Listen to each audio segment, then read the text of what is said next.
I would like to, again, thank you for coming, and a special greeting to CBS Viacom family who are celebrating their Inclusion Week and are with us tonight. Welcome, and thank you for your continued support for all you do for the Streicker Center.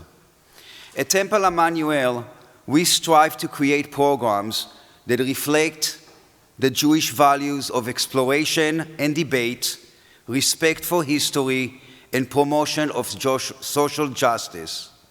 And we are proud that so many leading writers, politicians, entertainers, and thinkers are joining us this semester to help us do so. So over the next few weeks, we will welcome Henry Kissinger and Bernard Henry Levy, Adam Schiff with Robert De Niro, Andy Cohen, Katie Couric, Naomi Reagan, Francine Prose, and Lin-Manuel Miranda, among many others. We are very proud of this semester and hope you will join us often, whether in person or virtually. Tonight's conversation takes place at a challenging time for our people. Public expression of anti-Semitism, from swastikas to Nazi slogans, sick jokes, old cliches, physical attacks, and murders have escalated, have become more acceptable on the left and on the right. And all this comes at a time when Israel is under great international political fire. The lines between protests against Israel's policies, anti-Zionism and anti-Semitism have become more and more blurred, to the point that, as Yuda Keretz of Shalom Hartman Institute said recently, it's hard for us to distinguish when we are being criticized and when we are being hated. When people march in protest against Israeli bombing of Gaza, waving signs reading, "Stabbing Jews for Peace," it's not hard to assume that they are anti-Semites. But is waving a poster reading "Free Palestine" anti-Semitic? Is it anti-Semitic to question Israel's control over the West Bank or advocate for a one-state solution? Are the poster holders really motivated by the action of the Israeli government, or have they found a convenient excuse to lashing out against Jews? Isn't it suspicious that Israel, such a small country, is regularly singled out as a human rights abuser when Saudi Arabia, Russia, Cuba don't get much attention? These are complicated questions, uncomfortable questions, and the answers are often even more so, which is why I'm thrilled that I don't have to answer any of those questions, and we have two amazing people to address those questions. And I can't think of two more better people to do so. A Pulitzer Prize winner at the New York Times and a senior contributor to NBC News, Bret Stephens was previously a deputy editorial page editor at the Wall Street Journal and the editor of the Jerusalem Post. Former editor of the New Republic, Peter Beinart, is professor of journalism and political science at CUNY. The author of 3 books, he is the editor-at-large at Jewish Currents, and he asked me to mention that he also writes a weekly newsletter for Substack. You know what I'm talking about? Good. Their conversation will be moderated by yet again distinguished journalist Jodi Rudoren, a former New York Times reporter, sorry if my accent got me again, a former New York Times reporter, editor, and Jerusalem bureau chief, and now editor-in-chief of the new and improved The Forward. If you have any questions and you're meeting us on Zoom, please, you can send it to him anytime on the chat function. If you're with us, you know what to do. Ladies and gentlemen, please welcome Peter, Bret, and Jodi.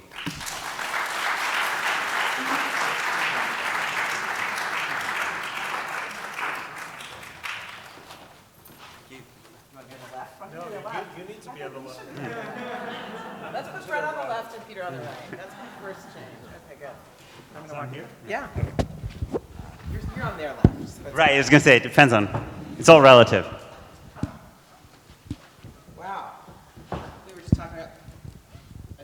Everything's on? Yes. This is all three of our first live in-person event since the pandemic. And thank you for coming out. Thank you for being here, and thank you, Jodi and the Streicker Center, for having us. It was a little weird. We realized as we were walking out, we had forgotten about whether we needed to be mic'd or not. And they were like, no, there's mics out there. So we're all just kind of getting used to it. How does it feel on the left over there, Bret? It's not my accustomed position. Okay. So this is a topic that you two have debated before and that many in this audience have heard discussed before, and it's as important today as ever. But I'm going to try, one of my mentors in college journalism had the approach of starting with the dumb question. So I'm going to try that. To just start with these basics, I would like to ask you both how you define Zionism. Peter, want to go first? Sure. Let me just start by saying how pleased I am to be with Bret and Jodi. Jodi and I are really old friends, and Bret is someone I also consider a friend. We've done a lot of events together, and I know that this event created some controversy. I have a feeling that maybe 5 or 10% of you find Bret's views really controversial and odious, and for those people, I'll see you at home tonight. And for the other folks, I appreciate you listening to someone who you disagree with, because I think one of the things I think all three of us would agree on is that happens too little in the Jewish community and too little in the United States. And so if you're the person who disagrees with me most vociferously, you're the person who I'm most grateful is here, either here in person or here virtually. I would say Zionism is both, in my view, a national liberation movement of Jews and also a movement that meant dispossession for Palestinians. And the challenge is to hold both of those things. Edward Said once wrote that Zionism has meant as much to Palestinians as it has meant to Jews. So Zionism, the Jewish longing for a return to Zion, is as old as as the destruction of the Second Temple and the Jewish, expulsion from the land of Israel. But until the 19th century, that yearning was expressed religiously, but not politically. Because of the trauma, really, of the Bar Kokhba rebellion against the Romans, the rabbis of the Talmud believed that, in fact, we Jews should wait for the Messiah to bring them back and to restore the temple. And Jews should not take political action. I think what happened in the 19th century was the great European empires began to break apart, and all of these national movements emerged. The Poles, the Hungarians, the Romanians, the Lithuanians, and Jews looked around and said, where does this leave us? Where could our national movement be fulfilled? And there were some who said, we don't need a national movement. We will be universal liberals like Herzl wanted to be, or universal Marxists. But the resurgence of anti-Semitism, scientific anti-Semitism in the late 19th and early 20th century made that a more dubious proposition. And although Herzl was open to a nationalist movement in other places, it turned out that the mass of religious Jews in the Russian Empire could never imagine a Jewish national movement that did not piggyback on the ancient Jewish longing for return to the land of Israel. So this was a vision for a Jewish society, and it eventually hardened into a vision for a Jewish state by the 1930s. And so now I think Zionism means the existence of a state that has special obligations to Jews and that privileges Jews in certain ways over the other people who live in that state, most of whom are Palestinian. Wow, ask a simple question. All right, that's it. It's a good thing that you're not like the editor of Webster's. This would be... All right, anyway, okay. Sorry, Bret will be much more succinct. How do you define Zionism? It's a project to save the Jewish people. I really appreciate your brevity. One of the reasons I started there is because I've asked the question a couple of times, tried to figure out like, are more or fewer American Jews, do I identify as Zionist now than before? What is a Zionist? One of the first things I got asked when I got appointed to be Jerusalem bureau chief was whether I was a Zionist, and that caused quite a lot of controversy. I answered that the only ist that I was a journalist, which seemed like a good answer at the time. And I found out that nobody asks this question in polls because we don't have an agreed upon definition of Zionism. And there was one pollster told me that there was so much that in order to ask the question, you'd have to kind of say what you thought Zionism was, and then you might have an answer like Peter's or like yours, and that would kind of bias the sample. So anyway, I'm glad we got that out there. Can I just be a little more specific? Yes, sure. And less rhetorically glib. Zionism is a project to restore the Jewish people and maintain the Jewish people in their ancestral homeland while maintaining political sovereignty. So I think it's extraordinarily important and frequently confused to notice the distinction between anti-Zionism and criticism of Israel. And this is a point that I think should be basic, but is constantly being misunderstood. Every single person in here, I have no question, including those of you who are to my right on this question, have at some point or another criticized Israeli policy because you've thought it's too far to the left, too far to the right, too pro-religious, not religious enough, one thing or another. And it's important just to underscore that all of that criticism is absolutely legitimate, just as we criticize points of policy in the United States. Criticism, including vehement criticism of Israeli settlement policy, for instance, is absolutely legitimate. Deep, thoughtful, excoriating, historical introspection and analysis, and even revisionism, is also a legitimate function of criticism, not just of Israel's present or future, but of its past. We have to separate that from Zionism, which really gets to the question of whether there should be a sovereign Jewish state in that land. And one of the reasons why I so vehemently object to Zionism is because it blurs and in fact erases that distinction between criticism of Israel and criticism of the very basis of the state. That's why you object to anti-Zionism. Why I object to anti-Zionism.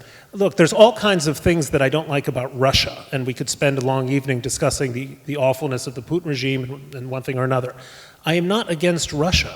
Right? I'm not arguing that it should be broken up into lots of little pieces. So my next question was going to be to ask, and you've helped us along, about what's anti-Zionism. So, and I think you've raised a really important point. Like, so anti-Zionism is the belief that the Jewish people should not have a sovereign state in that land, right? Correct. Or that the sovereign state they have should at some point in time go away by some means, some sorts of means. And you make an interesting point about there isn't really, are there other parallel movements that you can think of that's anti-something that fits that paradigm? Sure. I mean, I lived in Belgium for a while, and there are people who are anti-Belgian. They think it should be Flemish or Walloon. These things do exist, but I know of nothing. Is that a parallel, or is that more of a political? Well, and then this is more of an there's something different, because I don't think there's a great movement outside of Belgium to underscore the horrors of the Belgian state, historical iniquities, its long record of crime in Africa, by the way, infinitely worse than anything any Israeli government has ever done, or any other now mild, pleasant European state. Take the Dutch in Java, or the British everywhere. But there's no parallel to the political campaign that is a global campaign that that questions the legitimacy and seeks the elimination of a sovereign state anywhere else. None. I mean, talk about the crimes of Pakistan, the crimes in the Mugabe regime in Zimbabwe, the crimes of Russia, Chinese. Nobody calls for the elimination of those states. It is unique and curious and telling that where there is a movement, it happens to be directed at the one Jewish national homeland. So Peter, I'd love you to react to that, and I mean, I want to hear what Yeah. your definition of Yeah. anti-Zionism is and how it relates to criticism of Israel and to what Bret talked about. Sure. So I agree that anti-Zionism means not supporting a Jewish state. But I don't think it's as unprecedented as Bret is arguing. So if you look at the boycott, divestment, sanction movement, right, which is a Palestinian movement explicitly based on the anti-apartheid movement, right? What you see is, and I have my criticisms of BDS, and I think the Israel apartheid analogy is not a perfect analogy by any means. But if you think about the anti-apartheid movement, right, South Africa was a country that gave national self-determination to Afrikaners and to white South Africans more generally at the expense of black South Africans, right? It privileged white South Africans over black South Africans legally, structurally. And so what the anti-apartheid movement sought to do was to turn South Africa into a state for all its citizens. Not a state, not a white state, not an Afrikaner state, but a state in which everyone was equal under the law. Now, that in fact is the goal, for instance, of most of the elected Palestinian members of Israel's own Knesset, right? They're Palestinian citizens of Israel. They're elected to the Knesset, and they introduced a whole series of them, a basic law in 2008 in which they said, we don't want this to be a state in which Jews are privileged over Palestinians. We want this to be a state based on the principle of equality under the law. Now, it turned out in South Africa they didn't change the name, but in fact, for a long period of time, it was assumed they would change the name. They just as Rhodesia had become Zimbabwe, many assumed that South Africa would become a place called Azania. As it turned out, they kept the name, and the members of the Knesset, the Palestinian members of the Knesset, who called for turning this Jewish state into a state for all its citizens, because they felt, as understandably, that they were second-class citizens, that they were not equal citizens, or people who, as Bret would see it, were trying to get rid of the state of Israel. But from their view, they were simply trying to make an unequal state be an equal state through a kind of constitutional revolution. So is the difference in... You got to clap really hard. Those three of you. You know, there's a lot of people on Zoom, so I think we probably should try to keep the responses in the room down to just keep the conversation going. But we love your clapping, and we love that you're here. I'm sorry, I didn't mean to. But so what about that parallel? Because I think you're going to tell us something about the particular Jewish right to a sovereign state that is different from the Afrikaners' right to a state. But I don't know. What about that parallel? I mean, the parallel is deeply perverse, okay? Say what you really mean. Well, it's perverse for the following reason, okay? Which is, number one, I am not aware of a historic Afrikaner homeland stretching back thousands of years to which the Dutch regularly turned and prayed through millennia of dispossession, saying, next year in Johannesburg, or wherever, Cape Town, or you name it, Pretoria. So that in itself is a bad parallel. The second thing is Israel, through a circumstance that it did not and repeatedly did not seek, okay? Not in 1947 when it accepted the UN partition plan, people hate bringing up history, but facts matter, as we like to say at the New York Times, right? And in 1947, there was a partition plan that could have peacefully created a two-state or a different, well, it was Jordan at the time, or, well, a two-state solution. Didn't happen, right? Israel did not seek the 1967 war. Maybe there are people here who take a radically revisionist view, but that is not the view of mainstream historians. Israel did not attack Jordan in 1967. Jordan attacked Israel. And Israel has, ever since then, in one way or another, been sort of trying to get out of the occupation business. It has been trying to create an equitable solution. Yeah, I understand there are lots of voices. There are lots of voices everywhere in the world. It's been trying to create an equitable solution for the past 28 years from the beginning of the Oslo Accords. I happen to be one of those people who believes very firmly that the ultimate destination for Israel has to be a two-state solution. Right? I don't think in the long term, that it is viable for Israel to have within its borders a large population that doesn't want to be ruled by the state of Israel, right? And there's all kinds of fruitful discussions that Peter and I or anyone could have about how you achieve that, what's wise now, what has to be left for the future. But the comparison with South Africa seems to me just fundamentally misjudged. White South Africans wanted to rule indefinitely forever, apartheid forever, over black South Africans. That was immoral, that was racist, and it was only until events forced the government's hand that they moved. Now, by the way, there's a separate discussion to be had about Israel's treatment of its Arab citizens. And that is a completely legitimate subject to talk about in Haifa, throughout Lod and so on. And that's an important conversation to have, but it's a different conversation for the one Peter is discussing here. I think it's important. I mean, I do think it's important to say that a lot of Israeli leaders don't want a two-state solution, but they also don't want what the Afrikaners want, which is to rule over this other. They don't want like to have a majority non-Jewish population. They would prefer to have a state. I mean, they want a Jewish state. That's what they want, right? So they're not looking to rule over some other. I don't think so. And look, there is a lot of fantasy in Israeli politics.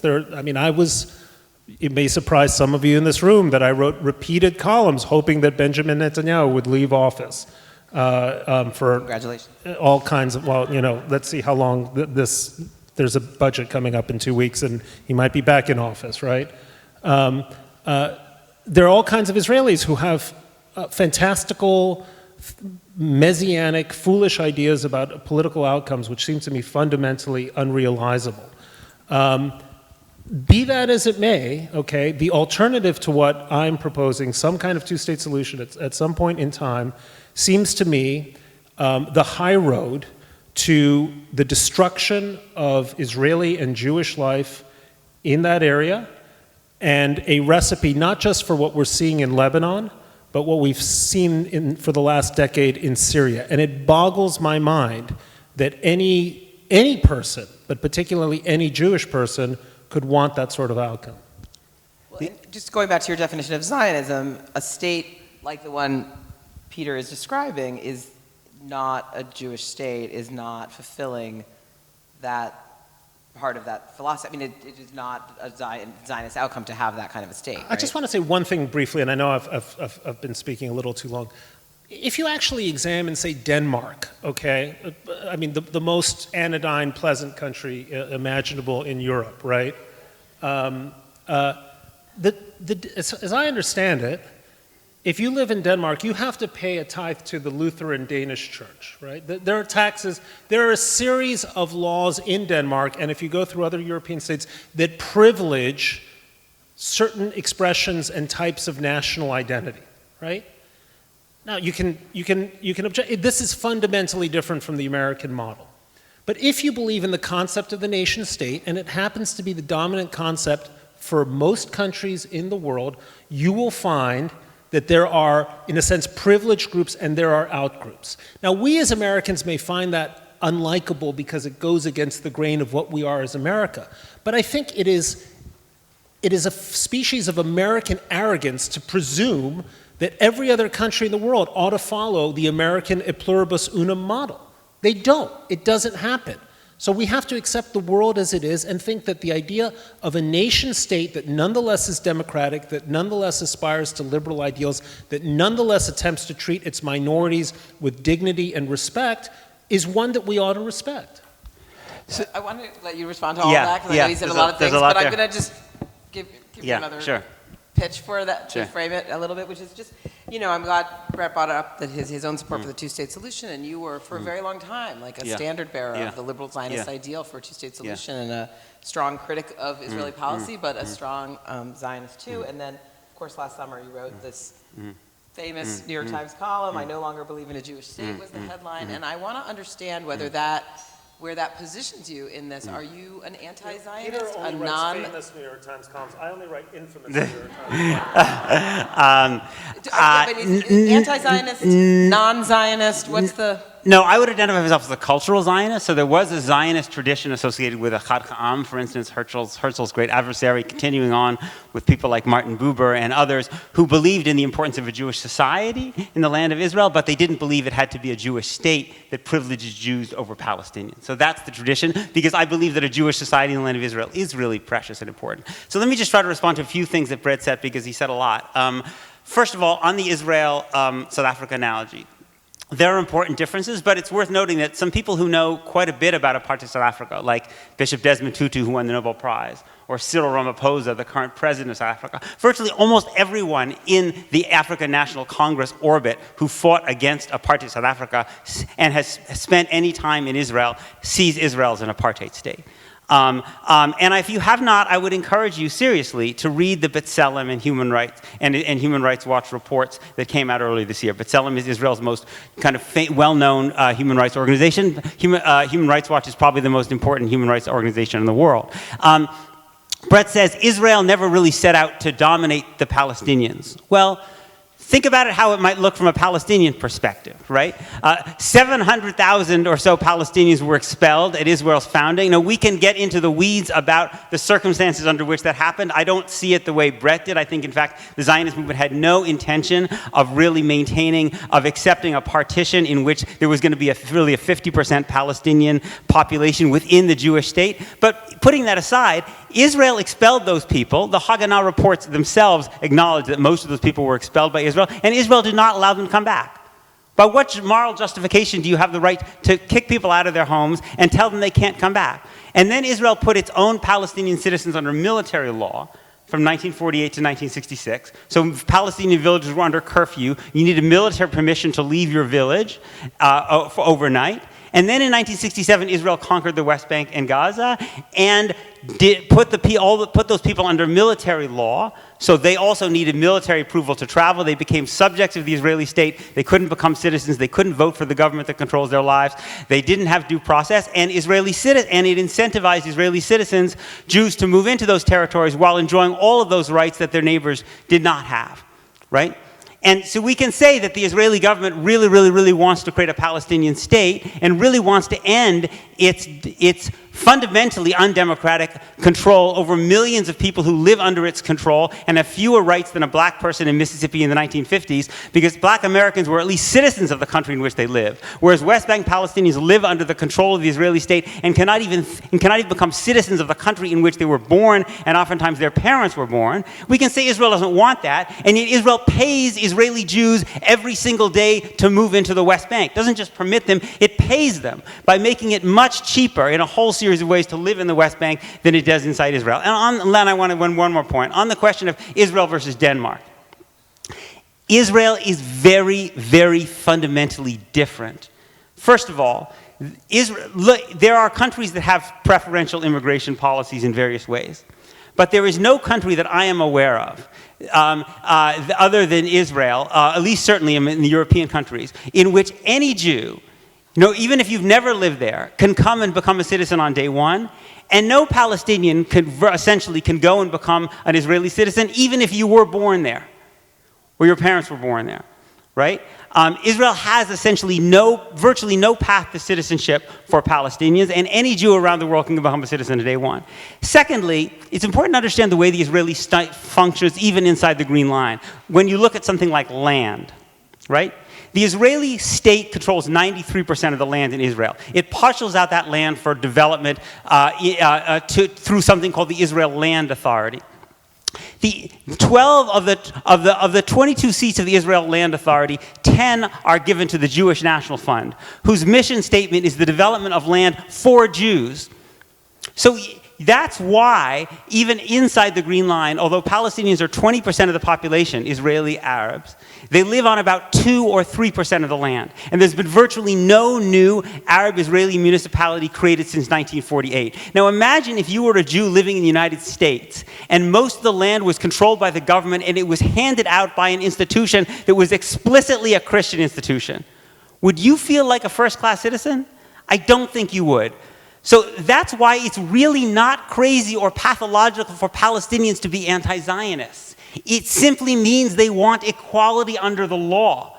Doesn't mean they're saints. Doesn't mean there aren't Palestinians who have bad attitudes, as some people do. But fundamentally, if you look at all the Palestinians elected in Israel to the Knesset, what they have all asked for is the same thing that we would all want ourselves: equality under the law. That's part of the reason that I moved towards this position. And the last point I'll make is this. It is a perverse irony to me that we, who never lost our desire to return after 2,000 years to Eretz Yisrael, will tell Palestinians who 75 years ago were expelled that they or their children do not have the right to return to the places they were from. Do we think they love those places less than we did? Do we think they are less able to cultivate memory than we are? It seems to me fundamentally un-Jewish to tell a population of refugees that they cannot return home when we did it ourselves. Just a few points. It's true that there are major differences between Israeli and Danish policy. I'm just picking Denmark almost at random.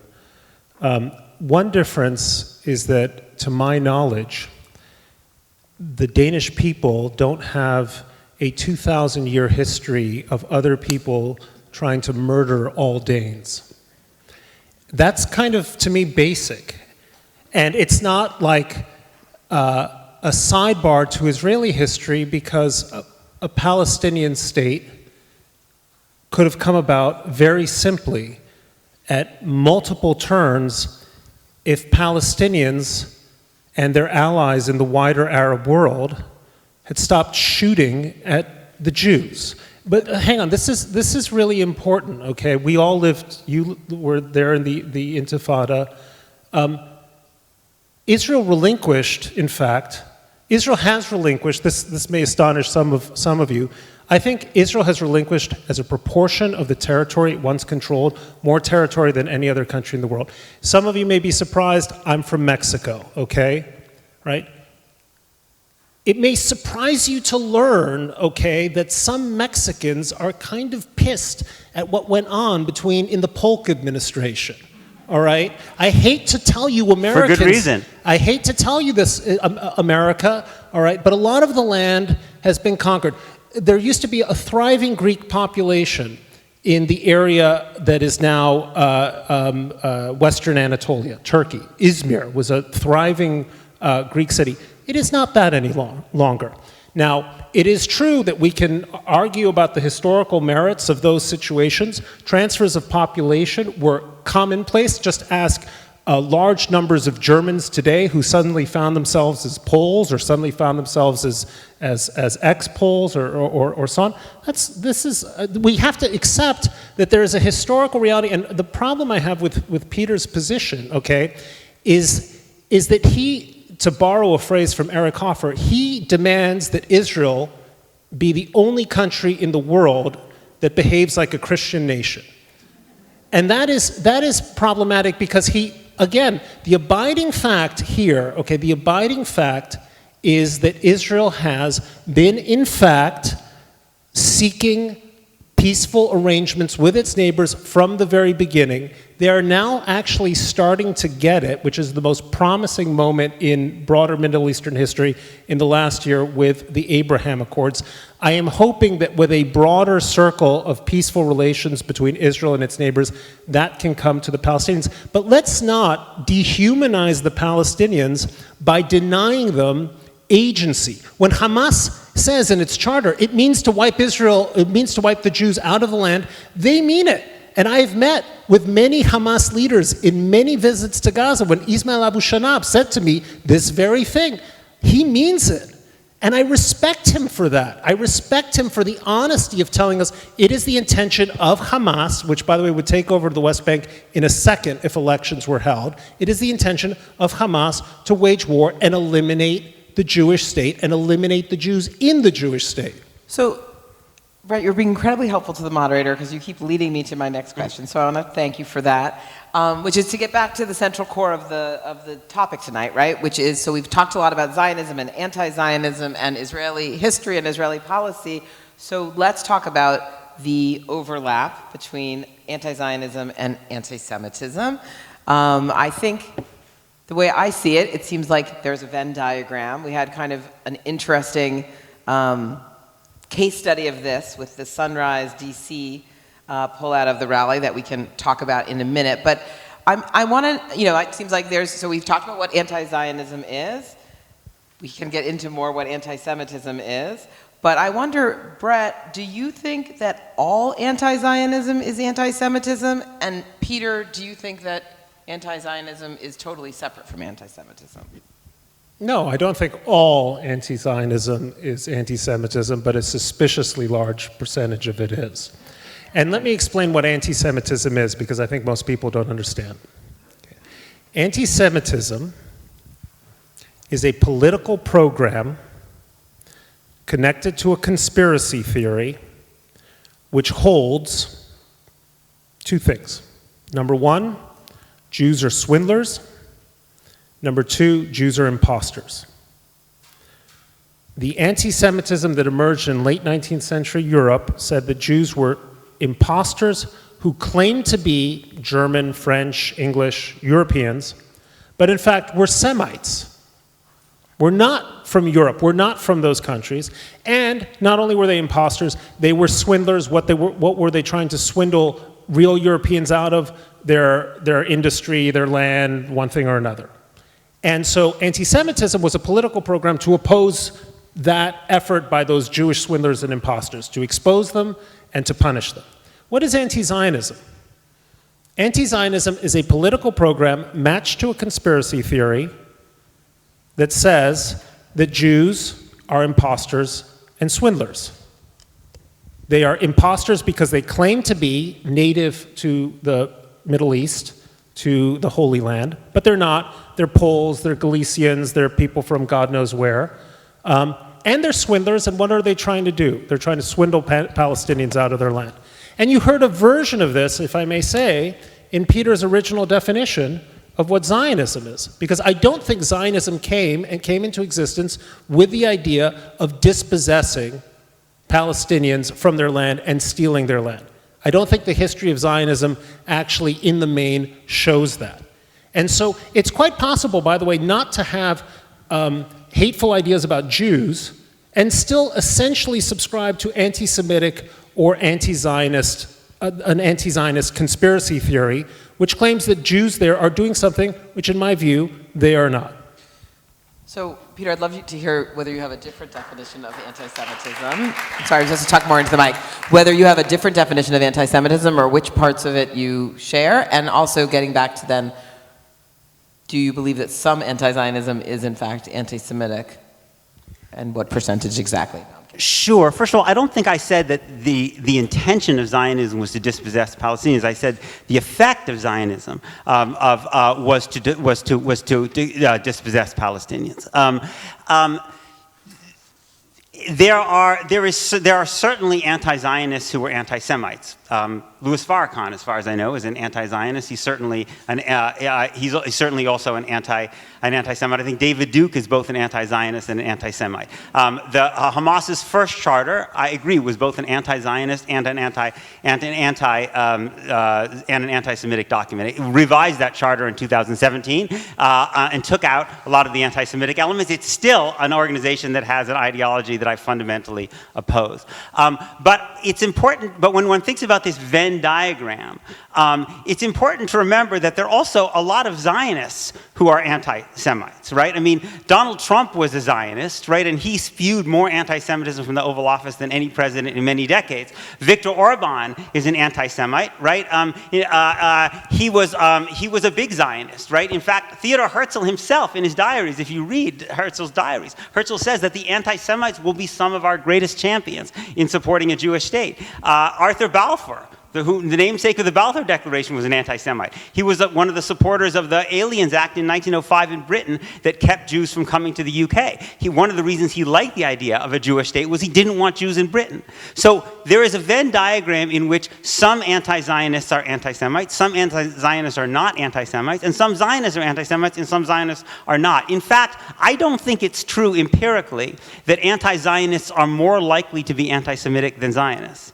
I don't think it's empirically true that anti-Zionists are more likely to be anti-Semitic than Zionists. We actually have some data on this because we have data on which Americans are anti-Zionists, and we have data on which Americans are anti-Semitic by the classic definition. Do Jews have too much power? Do they cheat? Are they unreliable? Do they stick together too much? And what we know, for instance, is that the highest degree of this is from, you can look at Eitan Hirsch's work at Tufts. He's a political scientist who's done a lot of work at this. You can look at the ADL's own studies. What you find is that the highest degrees of the highest indices of anti-Semitism are found on the American right, and they're found among people with low levels of education. The highest degrees of anti-Zionism are found on the American left, and they're found among people who have very high degrees, generally higher degrees of education. So the Venn diagram doesn't overlap that much, and it also doesn't overlap entirely among Jews, because among polling, we now have 2 polls that show that 20% of American Jews support an equal state between the Mediterranean and the Jordan rather than a Jewish state. 20%, right? So to take the position that anti-Zionism is anti-Semitism, you have to believe that 20% of the American Jewish population, including all of the Satmar Hasidim, are anti-Semites, which seems to me an untenable proposition. So as I said earlier, we've had, this is a debate that I think lots of people have been having a long time. I know you two have had it a few times. Sorry, Bret, do you need to jump in?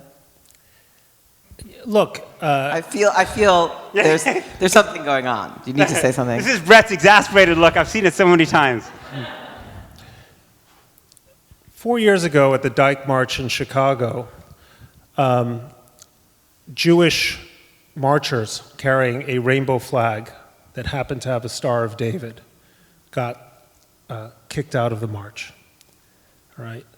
Just last week, the Sunrise DC movement, a movement that, as far as I knew, was all about statehood for DC, managed to evict its Jewish partners. Now, Jews can choose. Now, it's true that there are lots of meshugas, okay, in all sorts of communities. There are outliers in all sorts of communities. There are people who belong to certain minorities who hold prejudicial views about their own communities, all right? And you can find them and you can name them and you can say, well, you see, this is a phenomenon. And I agree with Peter to the extent that I think that the Venn diagram, the circles don't perfectly overlap. But we are now living in an America where Jewish life is beginning to resemble Jewish life in Europe. Armed guards outside of our houses of worship, fear about where we can wear kippahs, Jews wearing kippahs getting beaten up in Times Square.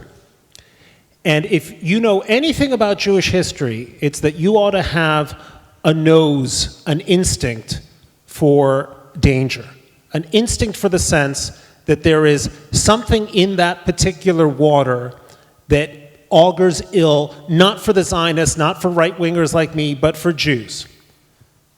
If you can't see that, you are going to put yourself in a position of real danger.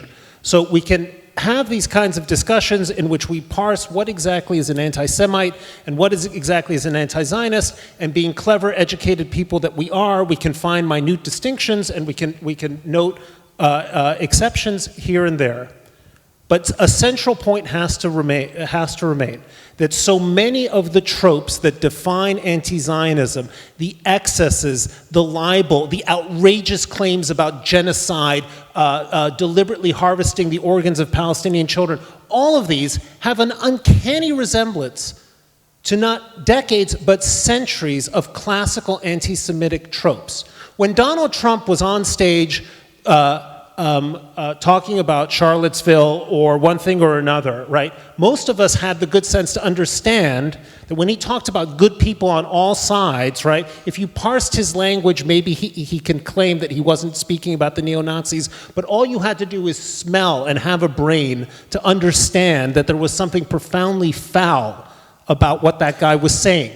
And I'm asking you in this audience, especially those of you who are not on my side, at least have a sense of history. Have an olfactory sense for people who mean you ill. Can I just respond? Sure.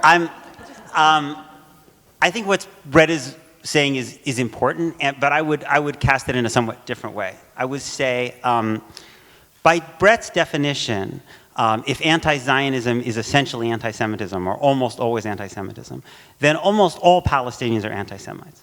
Because almost all Palestinians are anti-Zionist. You're not going to find Palestinians who say, Zionism was great for me and my family, right? And so Bret is asking you to sense what's in the water. And I would take it one step further. I would say, if you don't already have relationships with Palestinians, go seek them out and create those relationships. And find out for yourself how many of those Palestinians in your experience who are, because they'll almost all be anti-Zionist, and they're not hiding anything about that. How many of them you find to be anti-Semites? Because I will tell you this, as someone who interacts with Palestinians virtually every single day of my life, all of whom are anti-Zionists, a vanishingly small percentage of them are anti-Semites. Overwhelmingly, what they say is, we want equality and freedom. We oppose bigotry.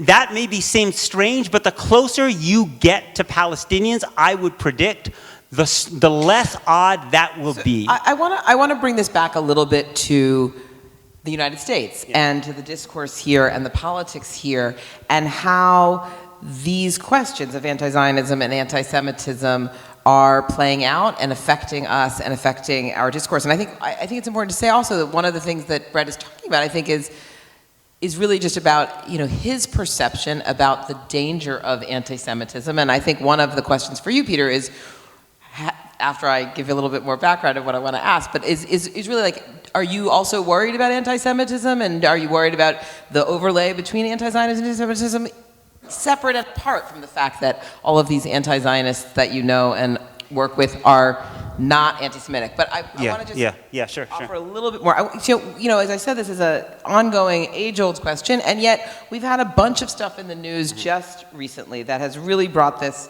to the forefront. There are a few different things. So first of all, we had the Sunrise DC situation that Bret mentioned, and I just want to, so Sunrise DC's original statement was, given our commitment to racial justice, self-governance, and indigenous sovereignty, we oppose Zionism and any state that enforces its ideology. And it also called Israel a colonial project. So that was the framing of their opposition to Zionism, and I'm interested, Bret, particularly if you think that is anti-Semitic. And then they did this second part in which they said, and therefore we demand that these 3 Jewish groups that are Zionist not be included in this coalition. They then were called out by their own movement and many other people, noting that there were lots of non-Jewish groups in this coalition that had also Zionist, the same positions essentially, supporting the two-state solution as the Jewish groups. And they then issued an apology saying exactly that, and they apologized unequivocally for this. We now understand the way our action has fueled anti-Semitism, which benefits white nationalism and political movements that build power by dividing us and endangers Jewish people drastically. So they apologized for the calling out of those 3 groups, but not for the basic position, which is very anti-Zionist. So I wonder, is the statement anti-Semitic, or just the action of calling out the 3 Jewish groups versus the other groups like the Teachers Union and other groups that had the same positions? I'd have to look at the statement yet again, but the action is clearly anti-Semitic. But the important point of this here is, why is the only colonialist movement in the world, as far as so many of our friends on the left are concerned, the Zionist movement? How many of you have recently protested the Indian occupation going back to 1947 of Kashmir? Anyone among? Maybe some of the people on Zoom. Well, anyone on Zoom is out there considering a protest outside of the Indian embassy for an endless occupation of Kashmir? How about, here's this one, since 1974, Turkey's illegal occupation of northern Cyprus.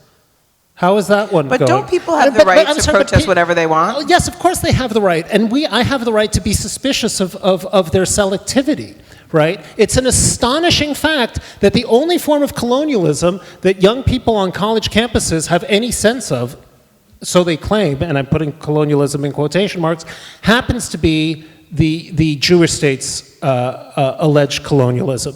So again, I just ask you to at least don't become willfully stupid in the face of obvious prejudice. Don't ask, well, you know, I guess they have the right to protest anything, and it just always happens to be against the Jews.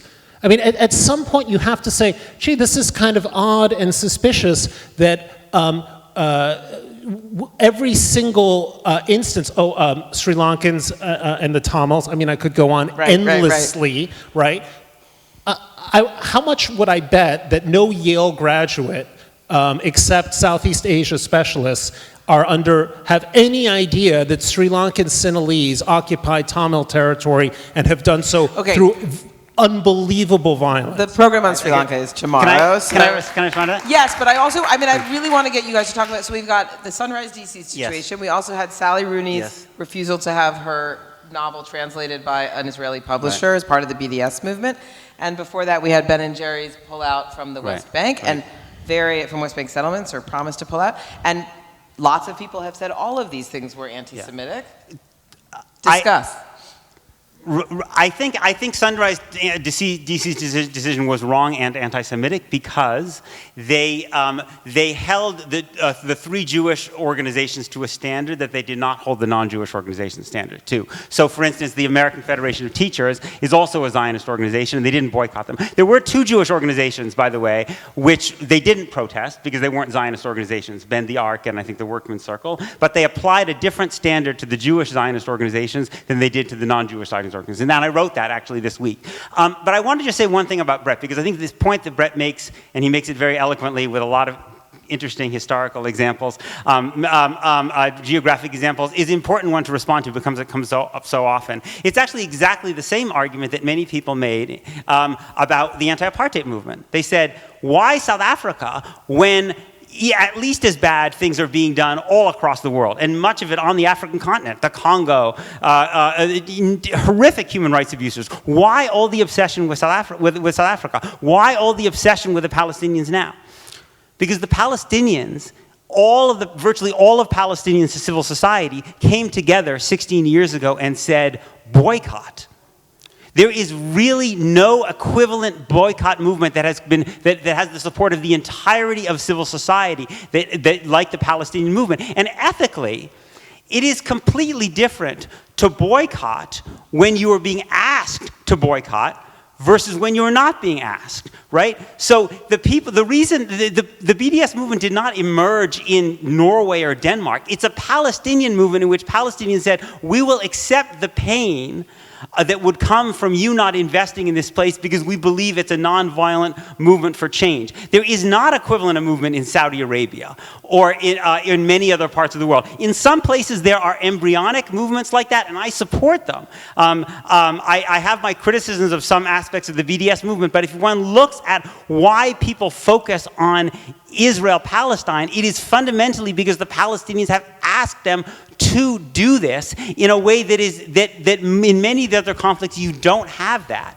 And that is, I think, something one always needs to keep in mind when one thinks about this. It's also the case that the United States is far more deeply implicated in violence against the Palestinians than it is in many of these other cases, because Israel is we give more military aid to Israel than to any other country in the world. So when Israel does things, they may or may not be, they're not as bad as what some other governments do. But it's our money and often our weaponry that's doing it. So we therefore have a particular obligation that's different than when it's China, which is doing horrific things, but it's not doing it with our money and our weaponry.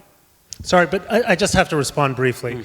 Okay, it may come as news to you that we spend a lot of money stationing something like 50,000 troops in Germany. All right, that's a lot. That's a lot of financing. So this term about military aid, we don't station any troops in to defend Israel. We give military aid, but this is just a point that drives me crazy because it seems to me fundamentally well, the Germans pay for some. The Germans pay for a lot of that. So Germany's not Germany pays for some of it. We pay for a lot of it. Also in Japan and so on. But this is another point. Okay, actually, you can go out and meet Kurds who are begging for a different policy. Turkey, our NATO ally, is bombing Kurdish guerrilla fighters with F-16s. Who makes F-16s? Lockheed Martin, or I think, or Boeing, or whatever, Lockheed Martin, all right?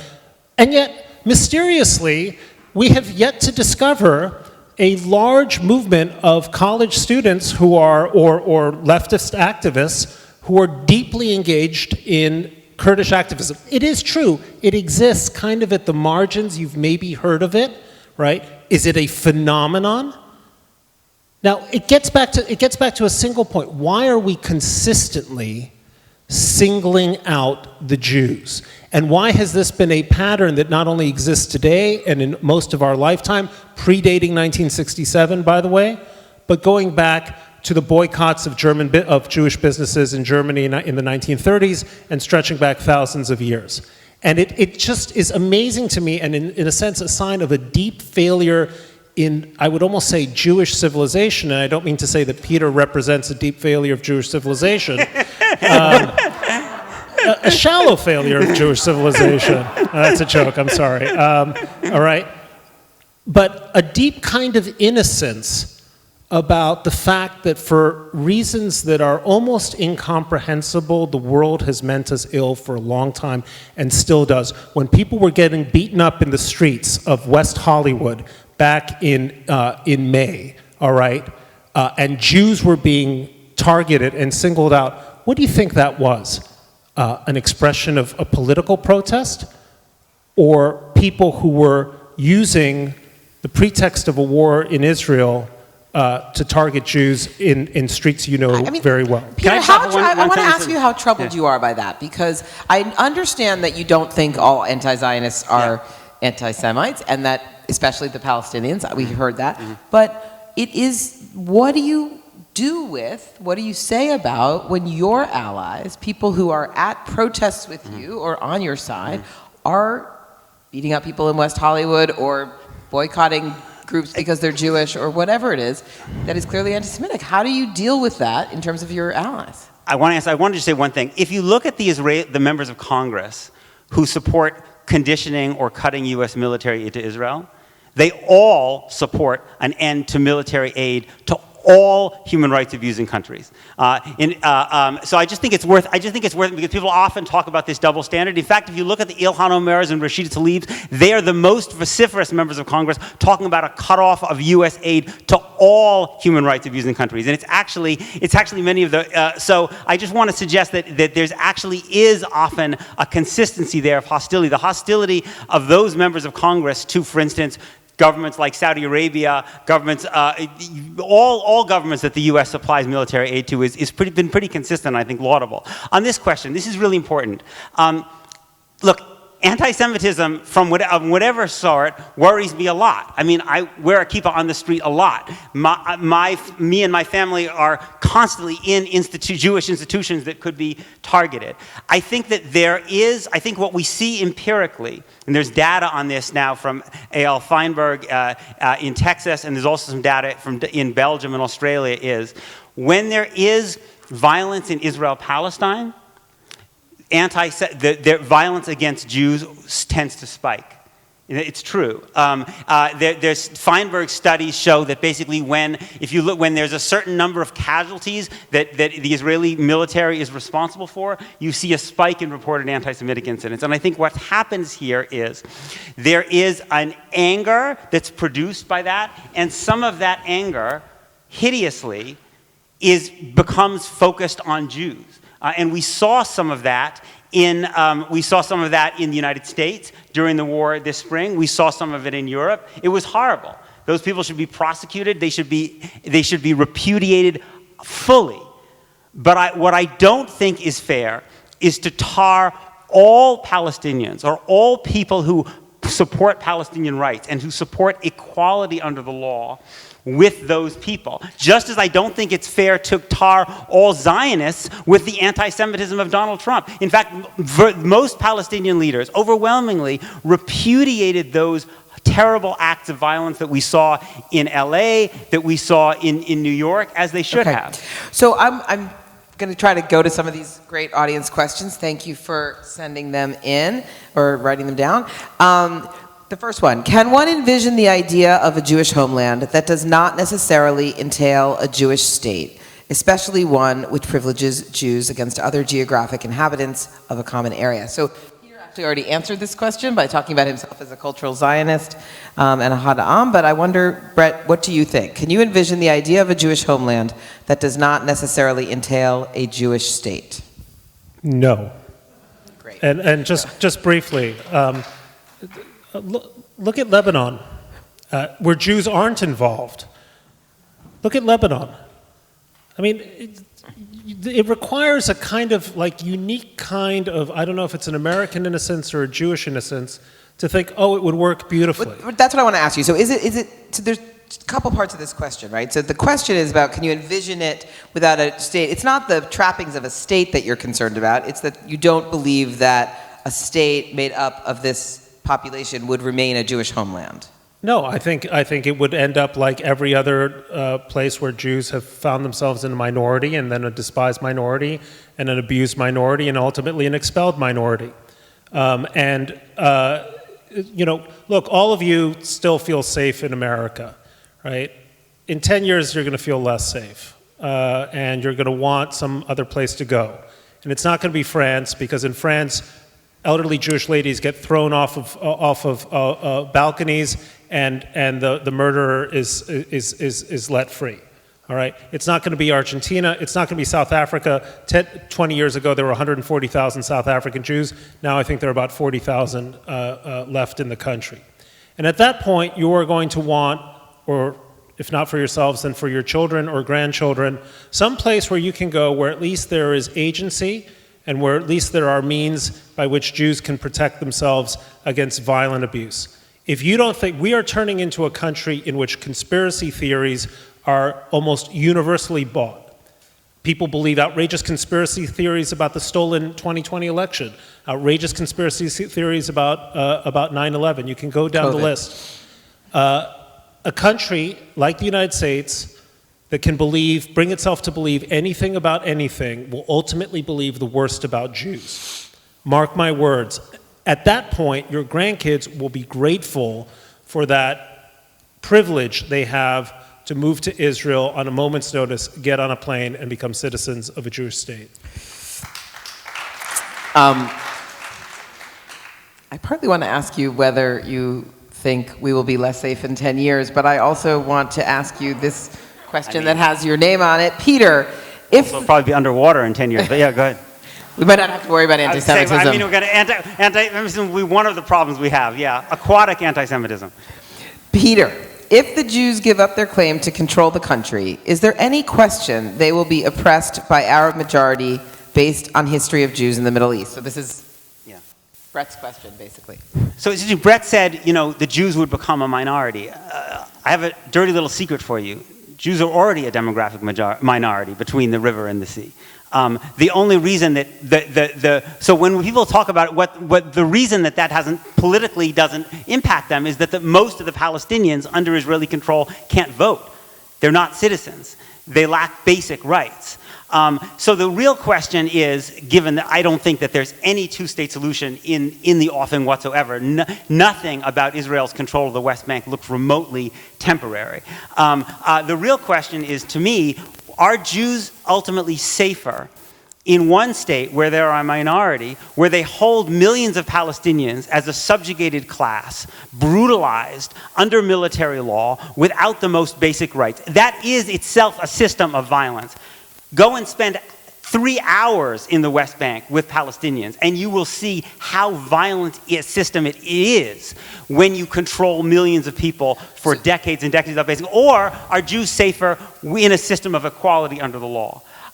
What political science research suggests, and this is comparatively across the world, is that in deeply divided societies, those societies are more peaceful and more stable when all people have the right to vote and access to government and political power. So Peter, you're saying you believe that Jews are safer in the land right now, are less safe in the land right now than they would be in a single binational state? I believe that over the long term, they will be safer. Right now, what we're seeing is that the amount of violence that Israel is subjecting Palestinians to, that the costs of that violence for Israeli Jews are fairly low. but I don't think they will remain that way. A big part of the reason that Israel can control so many Palestinians and deny them basic rights in that system of violence without it blowing back on them, and God forbid it blows back on them, of course that's not what I want, is because the Palestinian Authority operates as Israel's subcontractor. When the Palestinian Authority collapses, and it will collapse because it's already lost all credibility, and Israel will have to directly reckon with controlling millions of Palestinians who lack basic rights. I just want to give one more example. In every situation, virtually, where one group dominates another group and denies that group basic rights, they are convinced that if they provide legal equality, they will become less safe. The Protestants in Northern Ireland were convinced that the IRA's bombing campaign would escalate if the Catholics got a taste of political power. The ANC in South Africa, which was not a non-violent organization, it was an armed resistance organization. Nelson Mandela was not an apostle of non-violence. South Africans overwhelmingly believed that if you gave black South Africans political power, then the violence against whites would dramatically escalate once blacks had more opportunity. In fact, what happened was the IRA had no reason anymore to set off bombs because Catholics could vote in Northern Ireland. Mkhonto we Sizwe, the ANC's military wing, was disbanded because most black South Africans didn't want to commit violence. They wanted to vote. They wanted to be represented in government. Palestinians, they are so dehumanized in our Jewish conversations that we often can't see this. They are no different than anybody else. They don't want to kill. They don't want to be killed. They want freedom. They want to be represented by their government. And once that happens, we will see the same dynamic you saw in Northern Ireland and South Africa, which is that people will express themselves politically rather than militarily. I would Ooh, want to I got just some booze on that. inject a note. I mean, this is a minor thing, that in May, Hamas, which wholly runs and tyrannizes the people of Gaza, something never spoken about, by the way, never spoken about by the American left, the tyranny of Hamas over its own people. In May, this group fired 4,000 rockets indiscriminately at Israeli targets. And the only reason why there weren't hundreds, if not thousands of casualties is this wonder weapon that the Israelis managed to come up with. But the intention was to get past the wonder weapon and kill Jews. I think the idea that a Jewish population that has been anxiously and feverishly trying to come to some kind of understanding and a separation, and a just separation with the Palestinians, has not in fact been engaged in systematic dehumanization of the Palestinians. It's in fact been engaged in a lengthy process of trying to create a Palestinian state, right? And this notion, this description that you have of Israeli policy towards the Palestinians, which, by the way, I'd be the last to suggest is beyond reproach. It is far from beyond reproach. But what you are describing is so far out of keeping with the reality that anyone who spends time either in the Palestinian Authority, at least in the West Bank, I mean, go to Ramallah. Is this Syria? What are you talking about? What are you talking? I mean, you are describing this kind of hellscape, which when people actually go to Ramallah, they go to Jericho, they go to wherever, it somehow doesn't quite meet your description of it. Now, again, this is not a call to say Jews, should just pat themselves on the back, Israelis should pat themselves on the back, everything is great, but it's the hyperbole of what you've described with no sense of agency for Palestinians who have repeatedly waged wars in which the intention is to indiscriminately kill Israelis is stunning. There's a kind of a lack of balance here. Can you not at least acknowledge that there is something amiss with what Hamas has been doing repeatedly in 2008, in 2012, in 2014, and then again in 2021? Of course. I mean, first of all, I fundamentally oppose Hamas's Islamist ideology, and I fundamentally oppose violence, period. Particularly violence against civilians. Absolutely. A close friend of mine from college was killed in a Hamas bus bombing, for goodness sake. But it is when it is not true, first of all, that Hamas tyrannizes people inside the Gaza Strip in the way that a gang would tyrannize people inside a prison. Israel controls the prison. Israel controls access through the perimeter by air, land, and sea. A small assist from Egypt, but overwhelmingly it's Israel, controls access in and out of Gaza. If we controlled access in and out of Canada, and you couldn't move from Canada to Britain, it would be pretty clear that we were occupying Canada, right? So Gaza, what's horrible about the situation in Gaza is that people in Gaza are doubly occupied and doubly oppressed by a brutal internal oppressor, Hamas, and by Israel, which blockades Gaza, and is part of the reason, and is a big part of the reason that now the UN says that Gaza is unlivable by human beings. And when Palestinians look at the West Bank, where their leadership has been doing security cooperation with Israel for the last 15 years. Can you believe that?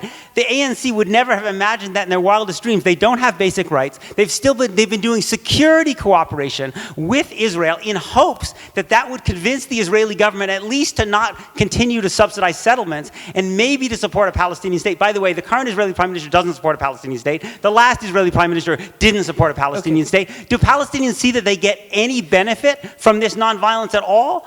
No, in fact, they still get dominated, their land gets stolen, they live without basic rights. So if you want to fight Hamas, which Bret and I both do, show Palestinians that through nonviolence, they can make progress towards their basic rights. In fact, Israel responds to Palestinians when they act nonviolently by deepening their oppression. We are getting close to time, so I want to try to get a couple more of these questions in, and then I have a closer for you.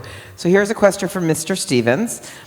He said, the questioner says, I didn't hear mention of the Palestinians in your definition of Zionism, yet you believe in the two-state solution. Is that because that is in the best interest for Israel's survival, or do you also believe that Israel has a moral responsibility to the Palestinian people?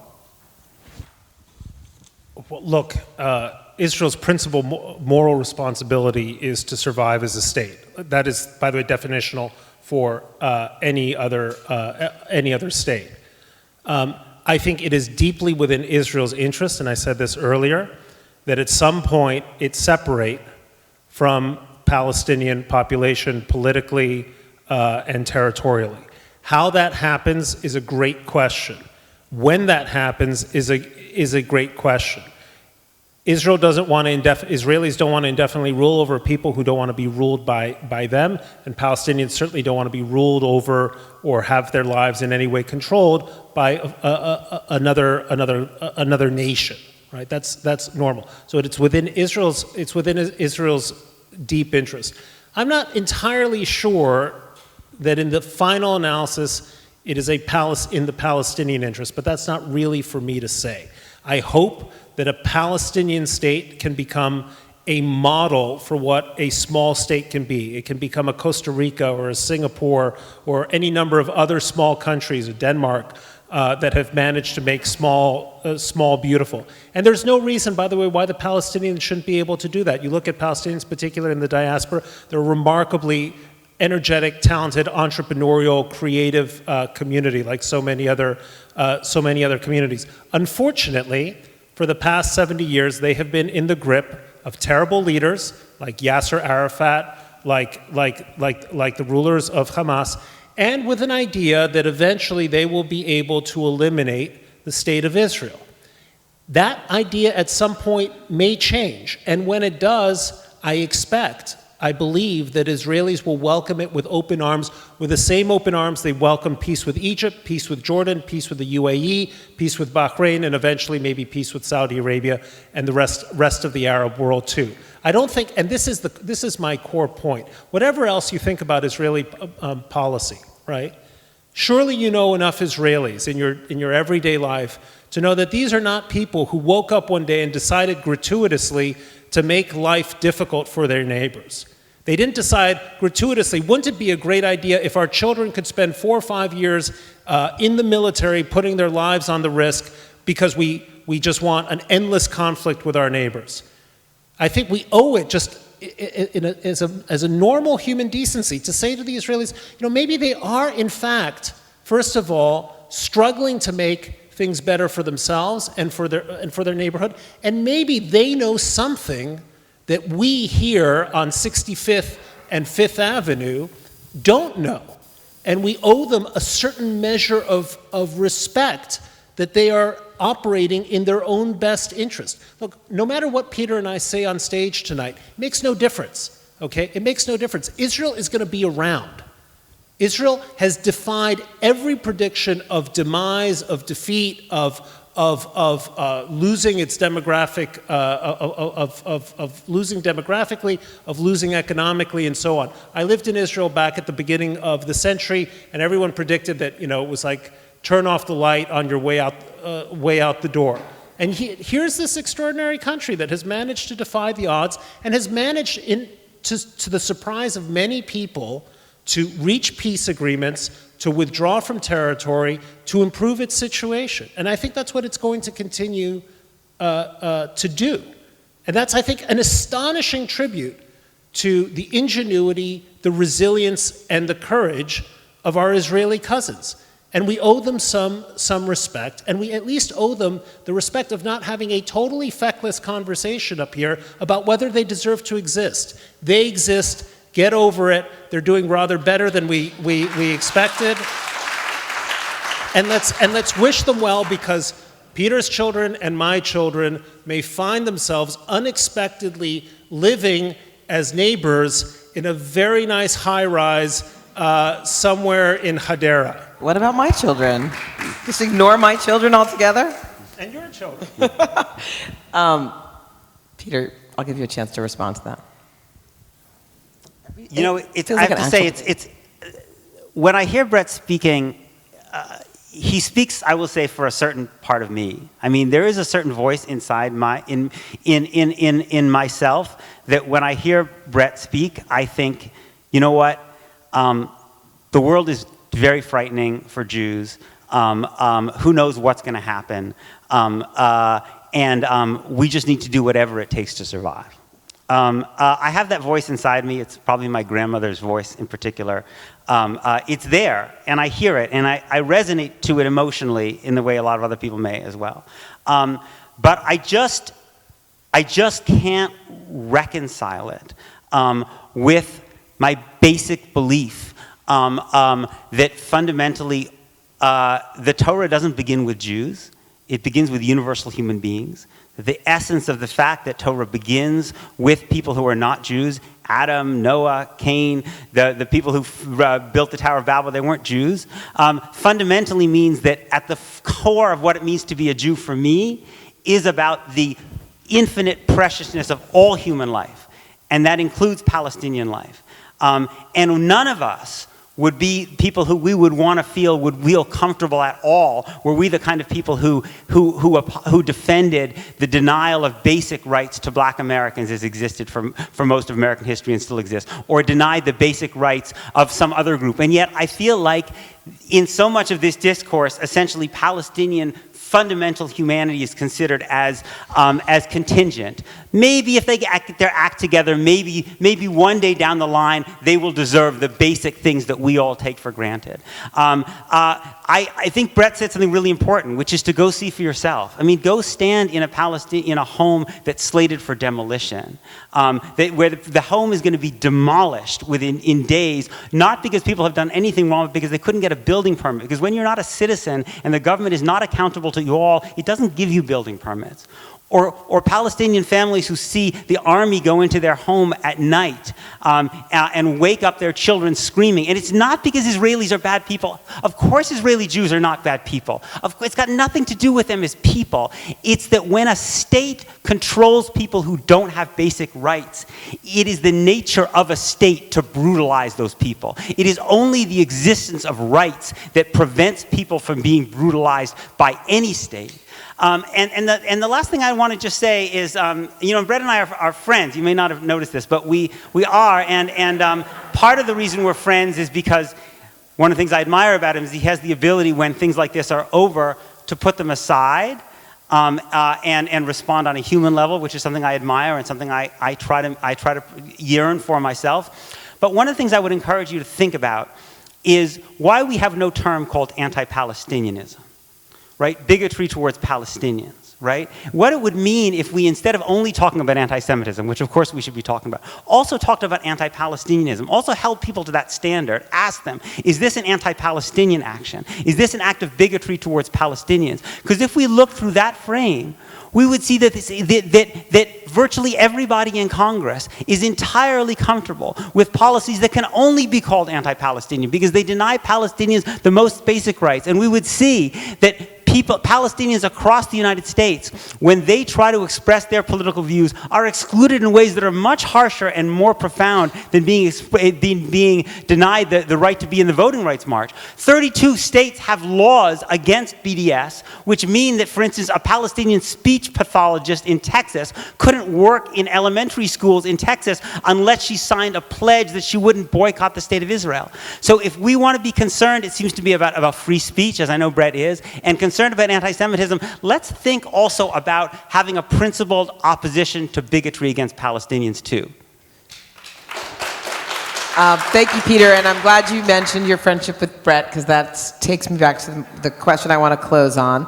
And to go back to also what you said in the beginning, and I want to thank Jodi Levy and the Streicker Center for hosting this really important conversation, and for being committed to a conversation among people who obviously passionately disagree, and an audience that is passionately divided, but that has come to hear, not just to cheer their guy, I hope, but really to hear and engage with the full conversation. And you know, we need so badly to have respectful civil discourse on the things that divide us. And I know for all of us, we have all, I think, worked our whole careers to be part of a respectful debate. So and you two, I'm glad to hear you describe each other as friends. You have tangled on this issue before on other stages in your writing. You have not held back. Bret, you had a very critical review of Peter's book. Peter wrote a strong rebuttal back. You've had lots of chances to argue and fight and call each other's arguments unworkable. No, I sometimes think it would be fun if we switched roles, because I don't think we'd have too much trouble. Well, that actually is sort of what I was going to ask you, Bret. So I'd love to ask each of you, and Peter got a little bit at this, but I want to ask you about, is there something, I would love you to each point to something that the other said tonight or argues in general that you really respect, that made you think differently, that you admire about some thing the other person has said. I always admire Peter's rhetorical firepower, and I admire him even more as a writer. I always read Peter. To me, he is an essential read, because I always know that I'm going to get the best argument that happens to be wrong. No, that's an important point, actually. We sharpen our thinking against our best, I don't want to say opponent, it's not an opponent, our best opposite number in a partnership, to kind of a deeper partnership, to think more clearly about what's true and right. And I want to say this, you know, I speak to all kinds of Jewish groups, and as these things tend to be, inevitably you will have someone who'll stand up and make a clearly bigoted anti-Arab or anti-Muslim and anti-Palestinian comment. And I am proud of myself that no matter what the audience, I have always shut those people down, because there is indeed no room whatsoever in any side of this debate for any kind of bigotry. We've talked about anti-Zionism, and Peter is absolutely right. There's a tremendous amount of angry, aggressive, bigoted, nasty thinking on our side, and we should police that. I've always believed we have a responsibility, a moral responsibility. I on the right, Peter on the right, my right, to police our own side. And I think that point is extraordinarily well taken. I would add, by the way, that I also oppose anti-BDS. I oppose basically any sort of regulation which ends up being a speech code. I think the proper way to oppose BDS is through free speech, better arguments, and persuasion. Because the moment you start to engineer the law to make the argument one-sided, it's fundamentally illiberal and, to me, fundamentally anti-American. And I can't oppose cancel culture on one side and not at the same time denounce when forms of cancel culture are applied to my ideological opposite. I got a number of people who wrote me earlier before this event saying, how can you be on the stage with Peter Beinart? It's important to be on the stage with Peter Beinart. It's important for you to be able to make up your own minds. And I've always enjoyed Peter's decency, his swiftness, and his ability to make the worst argument as persuasive as possible.